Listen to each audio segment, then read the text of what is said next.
ایک دن اپنے گھر سے وضو کر کے نکلے مسجد نبوی کی طرف، اور یہ گھر سے نکل آئے، ان کا بھائی گھر میں وضو کر رہا تھا۔ ابو موسیٰ اشعری رضی اللہ تعالیٰ عنہ کہتے ہیں کہ میں نے یہ پلان کیا کہ آج پورا دن نبی صلی اللہ علیہ وسلم کے ساتھ گزاروں گا، آج پورے دن میں فری رہ کر کے اللہ کے رسول صلی اللہ علیہ وسلم کے ساتھ رہوں گا، آپ کیا کرتے ہیں، کیا بتاتے ہیں، وہ سب میں دیکھوں گا، پورا دن ہمارا آج نبی صلی اللہ علیہ وسلم کے ساتھ گزرے گا۔ یہ ارادہ کر کے گھر سے نکلے، مسجد نبوی آئے تو دیکھا اللہ کے پاک رسول صلی اللہ علیہ وسلم مسجد میں نہیں۔ جو لوگ وہاں موجود تھے، ابو موسیٰ اشعری رضی اللہ تعالیٰ عنہ نے ان سے پوچھا اللہ کے پاک رسول کہاں ہیں؟ تو لوگوں نے بتایا کہ ابھی اسی طرف قبیلے بنو نجار کے باغیچے کی طرف گئے ہیں۔ تو جس طرف ان کی رہنمائی کی گئی تھی ابو موسیٰ اشعری رضی اللہ تعالیٰ عنہ اسی طرف چل پڑے کہ چاہے دیکھیں کہاں آپ ہیں۔ تو دیکھا اللہ کے نبی صلی اللہ علیہ وسلم، کھجور کا ایک باغیچہ ہے، چاروں طرف سے دیوار بنی ہوئی ہے، چہار دیواری ہے اور ایک گیٹ لگا ہوا ہے، اسی کے اندر اللہ کے نبی صلی اللہ علیہ وسلم داخل ہوئے۔ یہ بھی گئے، جا کر کے گیٹ کے پاس ٹھہرے۔ اللہ کے نبی صلی اللہ علیہ وسلم نے ان سے کہا ابو موسیٰ تم گیٹ پر رہو، دربانی کرو۔ انہوں نے کہا کہ اللہ کے پاک رسول بالکل بڑی خوشی اور سعادت کی بات ہے، آج میں آپ کا دربان بن کے رہوں گا، میں کسی کو اندر آنے نہیں دوں گا جب تک کہ آپ اجازت نہیں دے دیں گے۔ تو اللہ کے نبی صلی اللہ علیہ وسلم اندر گئے باغیچے میں، یہ گیٹ کے پاس ٹھہر گئے۔ نبی کریم صلی اللہ علیہ وسلم اپنی ضرورت سے فارغ ہوئے، پیشاب پاخانہ جو کرنا تھا آپ کر کے آئے، اور اس باغ میں بیچ میں ایک کنواں تھا، اس پر چاروں طرف سے دیوار بنی ہوئی تھی، مڈیر بنی ہوئی تھی۔ اللہ کے نبی صلی اللہ علیہ وسلم آئے اور اسی کنویں کی مڈیر پر بیٹھ گئے اور اپنا پاؤں جو اپنا پیر کنویں کے اندر کے حصے پہ داخل کر دیا، بیٹھ گیا اس طرح۔ ابو موسیٰ رضی اللہ تعالیٰ عنہ دروازے پر، تھوڑی دیر میں کسی نے دروازہ کھٹکھٹایا۔ ابو موسیٰ اشعری رضی اللہ تعالیٰ عنہ نے کہا کون؟ کہا ابو بکر ہوں، اندر آنا چاہتا ہوں۔ کہا ٹھہرو، اللہ کے نبی صلی اللہ علیہ وسلم سے اجازت لے کے آتا ہوں۔ ابو موسیٰ اشعری رضی اللہ تعالیٰ عنہ اللہ کے نبی صلی اللہ علیہ وسلم کے پاس گئے، اللہ کے پاک رسول ابو بکر آئے ہیں، اندر آنا چاہتے ہیں۔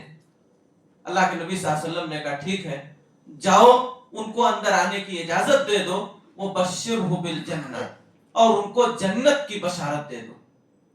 جاؤ ان سے کہہ دو اللہ کے نبی صلی اللہ علیہ وسلم نے اندر آنے کی اجازت دی ہے، اور کہہ دو کہ نبی صلی اللہ علیہ وسلم نے کہا ہے اے ابو بکر تم جنتی ہو۔ گئے ہنسی خوشی، حضرت ابو بکر رضی اللہ تعالیٰ عنہ سے کہا آئیے مبارک ہو، اندر آؤ، اللہ کے نبی صلی اللہ علیہ وسلم نے آپ کو جنت کی بشارت دی۔ نبی صلی اللہ علیہ وسلم کے پاس چھوڑ کے آئے ہیں، دل میں خیال آ رہا ہے، کہہ رہے ہیں اگر اللہ تعالیٰ فلاں کے ساتھ بھی خیر کا ارادہ کرے گا تو اسے بھی یہاں لے آئے گا۔ فلاں کے ساتھ یعنی اپنے بھائی کو جو وہاں چھوڑ کے آئے تھے وضو کرتا ہوا، ذہن میں یہ خیال ہے کہ اگر اللہ تعالیٰ آج خیر کا ارادہ ہمارے بھائی کے ساتھ کرے گا تو وہ بھی یہاں آ جائیں گے اور اللہ کے نبی صلی اللہ علیہ وسلم سے جنت کی بشارت پا جائیں گے۔ آ کے دروازے پہ ٹھہرے ہیں، خیال ہے کہ کاش ہمارا بھائی آ جائے۔ پھر دروازہ کسی نے کھٹکھٹایا، دروازہ کھولا، انہوں نے کہا کون؟ کہا عمر ہوں، اندر آنا چاہتا ہوں۔ کہا ٹھیک ہے ٹھہرو۔ گئے اللہ کے نبی صلی اللہ علیہ وسلم سے کہا اللہ کے پاک رسول حضرت عمر آئے ہیں، اندر آنا چاہتے ہیں۔ کہا ٹھیک ہے جاؤ ان کو بھی اندر آنے کی اجازت دے دو اور ان کو بھی جنت کی بشارت دے دو۔ آئے، کہا اللہ کے پاک رسول نے آپ کو اندر آنے کی بشارت دی ہے، اور مبارک ہو اللہ کے رسول صلی اللہ علیہ وسلم نے آپ کو جنت کی بشارت دی۔ انہیں بھی گئے نبی صلی اللہ علیہ وسلم کے پاس بٹھا کے آئے۔ پھر تیسرے نمبر پر دروازہ کھٹکھٹایا گیا، کہا کون ہو؟ کہا عثمان ہوں۔ کہا ٹھیک ہے رکو۔ اللہ کے نبی صلی اللہ علیہ وسلم نے کہا کہ جاؤ کہہ دو کہ وہ بھی اندر آئے اور ان کو بھی جنت کی بشارت دے دو، اور کہہ دو کہ ان کو ایک باغی جماعت قتل کرے گی۔ 3 لوگ آئے ہیں، حضرت ابو بکر، حضرت عمر، حضرت عثمان رضی اللہ تعالیٰ عنہ، تینوں کو اللہ کے نبی صلی اللہ علیہ وسلم نے جنت کی بشارت دی۔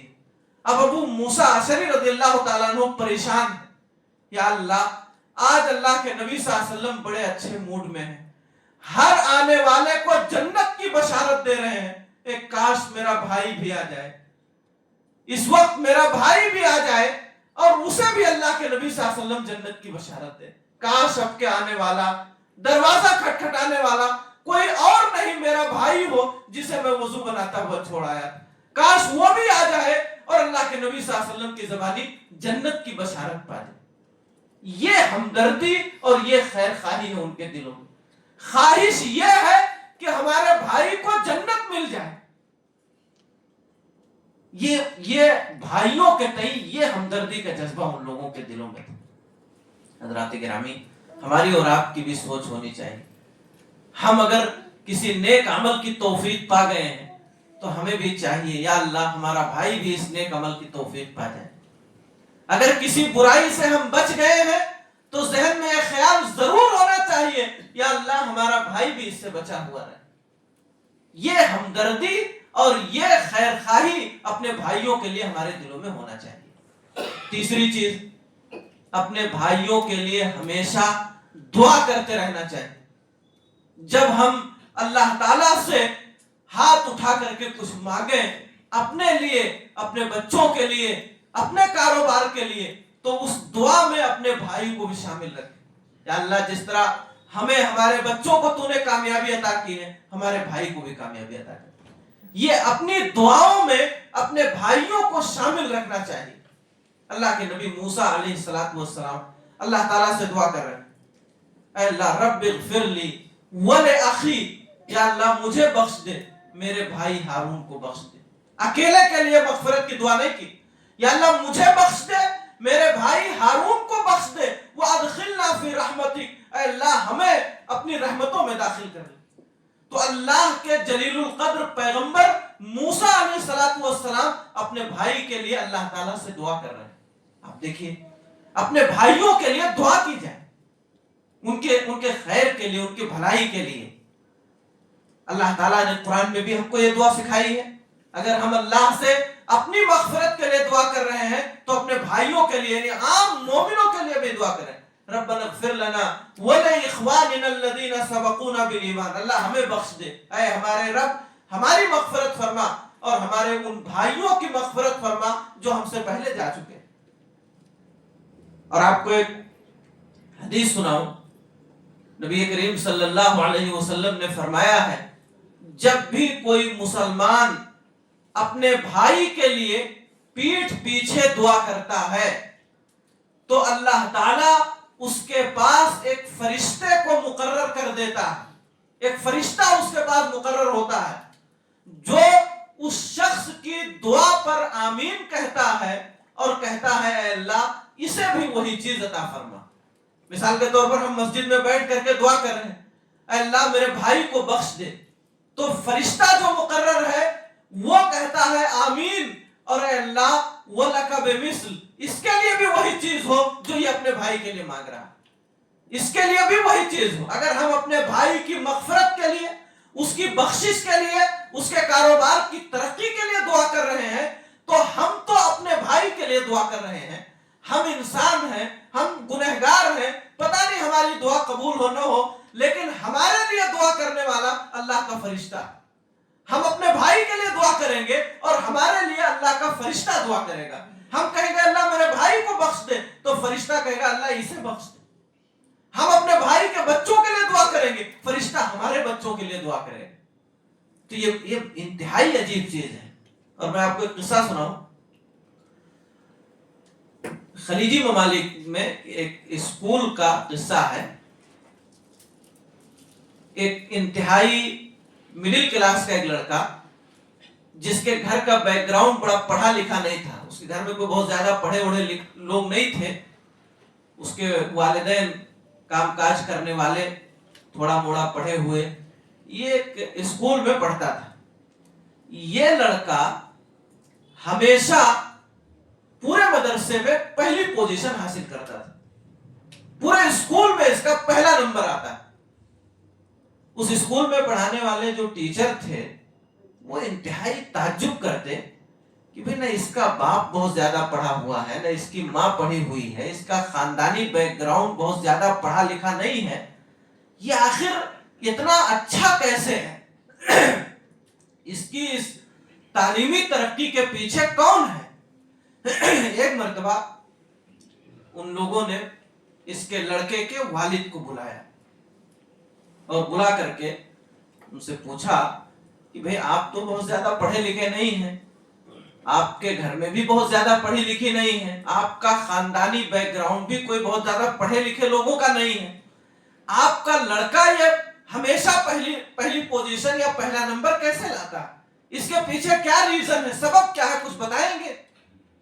تو اس شخص نے کہا کہ محترم سنیے، میں نے آپ ہی کی طرح علماء سے، آپ ہی کی طرح قرآن حدیث کے جاننے والوں سے جمعہ کے خطبات اور دروس میں یہ سنا ہے کہ جب کوئی کسی دوسرے کے لیے دعا کرتا ہے تو اللہ تعالیٰ اس کے لیے دعا کرتا ہے، تو میں ہمیشہ دوسروں کے بچوں کی کامیابی کے لیے دعا کرتا ہوں، میں کبھی اپنے بچے کی کامیابی کے لیے دعا نہیں کرتا، میں کہتا ہوں اللہ میرے بھائی کے بچے کو کامیاب کر دے، میرے پڑوس میں رہنے والے کے بچے بچیوں کو کامیاب کر، میں دوسروں کے بچوں کی کامیابی کے لیے دعا کرتا ہوں، نتیجتاً اللہ کا فرشتہ ہمارے بچے کے لیے دعا کرتا ہے، اس کے علاوہ میرے پاس کوئی سبب نہیں۔ تو حضرات گرامی آپ دیکھ رہے ہیں، اگر ہم اپنے بھائی کے لیے، اپنے بھتیجوں کے لیے، اپنی بہنوں کے لیے، ان کے لڑکوں کے لیے اگر ہم دعا کریں گے، اپنے اگل بغل رہنے والوں کے لیے، ان کے گھر خاندان کے لیے دعا کریں گے، تو اللہ کا فرشتہ ہمارے لیے دعا کرے گا۔ ہم گنہگار و خطاکار، ہماری دعا قبول ہو نہ ہو اس کا پتہ نہیں ہے، لیکن اللہ کا فرشتہ جو دعا ہمارے لیے کرے گا، اللہ کا فرشتہ کبھی نافرمانی نہیں کرتا ہے، اللہ تعالیٰ اس کی دعا کو قبول فرمائے گا۔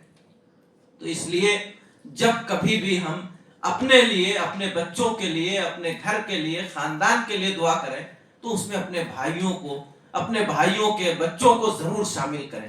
کوئی بہت زیادہ اس میں کوئی قیمت لگنے والی نہیں ہے، 1-2 منٹ کا اضافہ ہوگا، آپ اپنے لیے کر رہے ہیں، اللہ ہمیں بخش دے، ہمارے بچوں کو بخش دے، ہمارے والدین کو بخش دے، ہمارے بھائی کو بخش دے، ہمارے بھائی کے بچوں کو بخش دے، یا اللہ ہمیں کامیابی عطا فرما، ہمارے بھائیوں کو کامیابی عطا فرما۔ اس میں کیا کوئی حرج نہیں ہے، کوئی محنت بھی نہیں لگ رہی، آپ اپنے ساتھ اس کو بھی شامل کر لیں، اللہ تعالیٰ ضرور آپ کی دعاؤں کو قبول کرے گا۔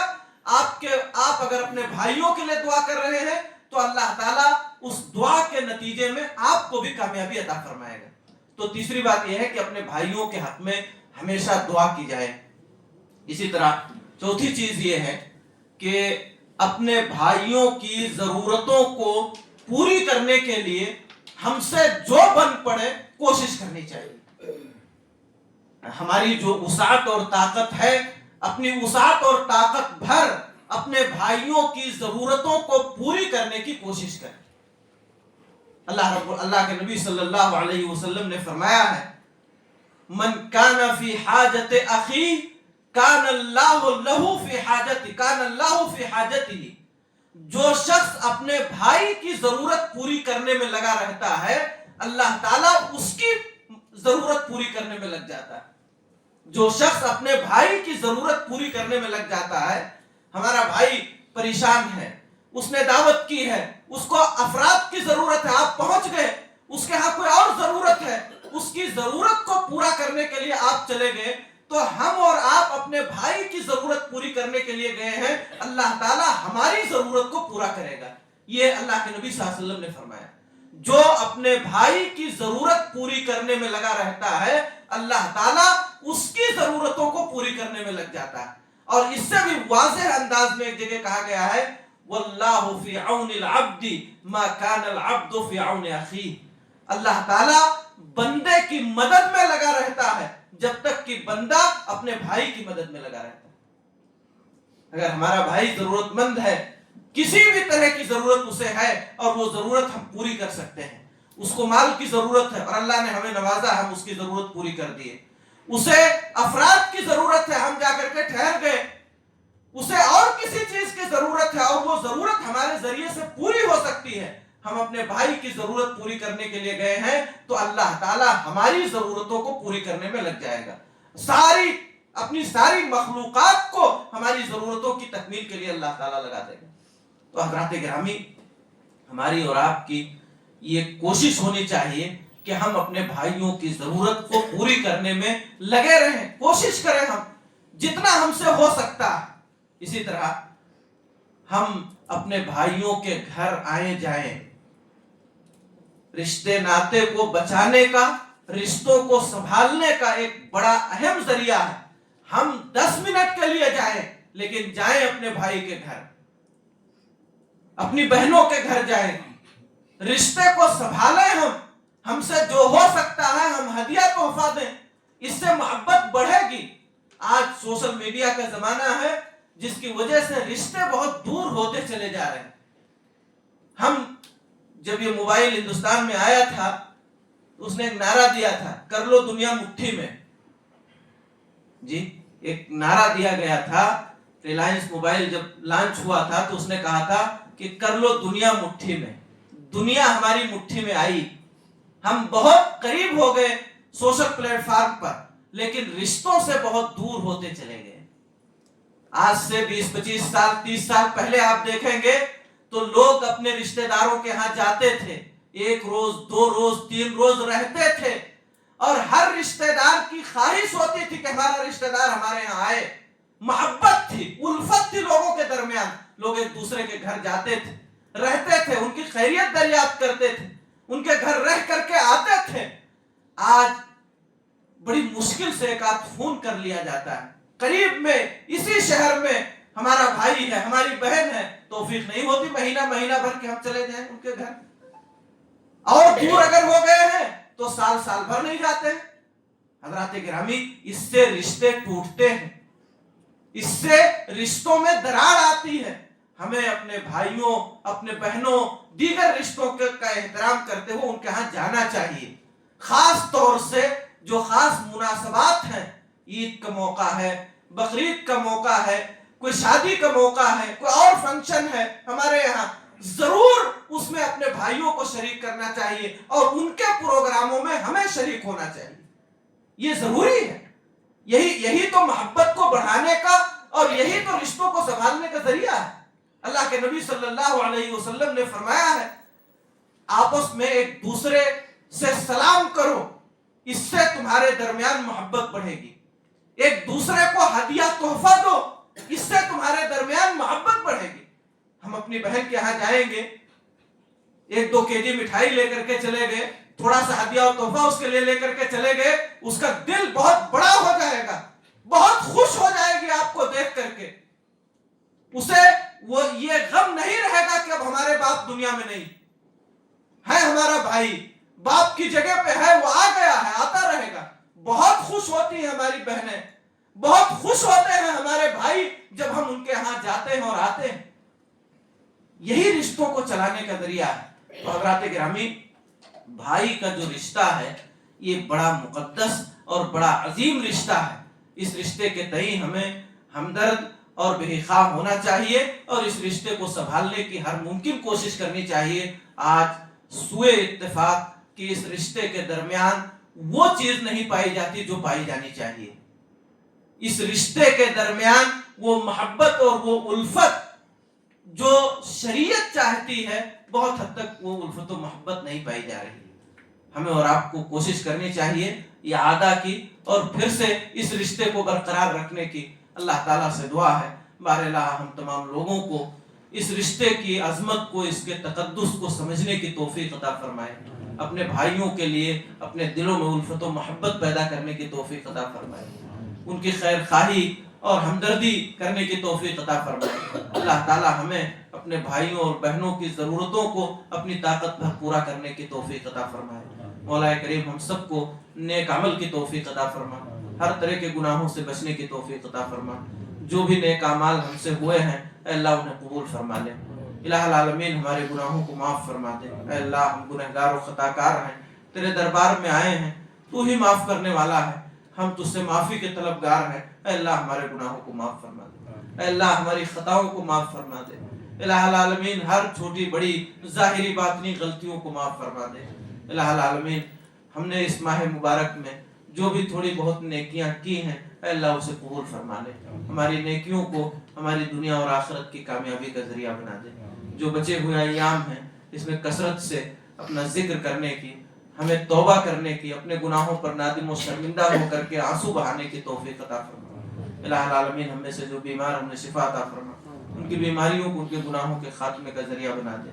ہمارے وہ مسلمان بھائی بہن جو اس دنیا سے جا چکے ہیں ان کی قبروں کو نور سے بھر دے, انہیں کروٹ کروٹ جنت عطا فرما, ان کی لغزشوں کو درگزر فرما دے, ان کی نیکیوں کو قبول فرما لے. اے اللہ ہم میں سے جو پریشان حال ہیں ان کی پریشانیوں کو دور فرما دے, جو مقروض ہیں انہیں ان کے قرضوں کی ادائیگی کی توفیق عطا فرما, جو رشتوں کے طالب انہیں بہترین و مناسب رشتہ عطا فرما, جو کاروبار سے جڑے ہیں ان کے کاروبار میں خیر و برکت عطا فرما, حلال روزی کی انہیں توفیق عطا فرما, ہر طرح کے حرام رزق سے بچنے کی توفیق عطا فرما. الہ العالمین ہمیں رشتوں کی عظمت کو سمجھنے کی توفیق عطا فرما, رشتوں کو بچانے اور سنبھالنے کی توفیق عطا فرما, ہر اس کام کی توفیق عطا فرما جس سے رشتے مضبوط ہوتے ہیں. اے اللہ ہر اس عمل سے ہمیں بچا لے جس سے رشتے ٹوٹتے ہیں. مولا کریم ہمارے وہ بھائی بہن جو کہیں بھی ظالموں کے ظلم کا شکار ہیں, اے اللہ تو ان کی مدد فرما, الہ العالمین تو ان کی مدد فرما. مولا کریم ہمارے گھروں کی حفاظت فرما, ہماری عزت آبرو کی حفاظت فرما. اے اللہ مساجد و مدارس کی حفاظت فرما, فتنوں کے اس دور میں دین پر ثابت قدم رہنے کی توفیق عطا فرما. اے اللہ ہمارے دلوں میں اپنے تمام مومن بھائی بہنوں کے لیے الفت و محبت پیدا فرما دے. اے اللہ ہمارے دلوں سے بغض, عداوت, دشمنی, کینوں, کپٹ, حسد ان ساری چیزوں کو نکال دے. اپنے تمام مومن بھائی بہنوں کے لیے ہمارے دلوں کو پاک صاف فرما دے. الہ العالمین ہماری صفوں میں اتحاد پیدا فرما, مل جل کر رہنے کی توفیق عطا فرما, ہر طرح کے اختلاف و انتشار سے ہمیں بچنے کی توفیق عطا فرما. اے اللہ ہماری مغفرت فرما, ہماری ماں بہنوں کی مغفرت فرما, ہمارے بچوں کی مغفرت فرما. اے اللہ ہر طرح کے گناہوں سے ہمیں بچنے کی توفیق عطا فرما. مولا کریم ہم سب کو نیک عمل کی توفیق عطا فرما. جب تک اس دنیا میں زندہ رکھ, ایمان و اسلام پہ زندہ رکھ, جو ہمارا خاتمہ ایمان و اسلام پر ہو. مرنے کے بعد کے سارے مراحل کو ہمارے لیے آسان بنا دے. قبر کے عذاب سے ہم سب کی حفاظت فرما. آخرت کے میدان میں اللہ ہر طرح کی ذلت و رسوائی سے ہمیں بچا لے. الہ العالمین ہم سب کو جنت الفردوس میں جگہ دے اور جہنم کی آگ سے بچا. اے اللہ ہم سب کو جنت الفردوس میں جگہ دے اور جہنم کی آگ سے بچا. اے اللہ ہم سب کو جنت الفردوس میں جگہ دے اور جہنم کی آگ سے بچا. آمین. اقول قولی ھذا واستغفر اللہ لی ولکم. السلام علیکم ورحمۃ اللہ وبرکاتہ.